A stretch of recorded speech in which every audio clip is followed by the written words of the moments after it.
This is the thoracic cavity. So these are the external intercostal muscles, and these right over here are the internal intercostal muscles. So internal intercostal muscles are inside and external intercostal muscles are outside of the rib cage.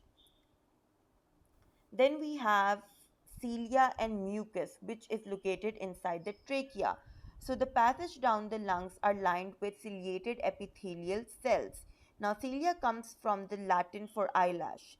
So that means that it has tiny hairs on the end of them that beat and push mucus up the passage towards the nose and throat where it can be cleaned. So the mucus is made by special mucus producing cells called the goblet cells because they are shaped like a goblet.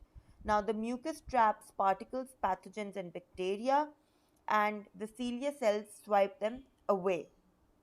So, in inhalation, the external intercostal muscles contract, rib cages moves upwards and outwards, the diaphragm flattens and relaxes, the pressure inside the thorax decreases, and the air is drawn in.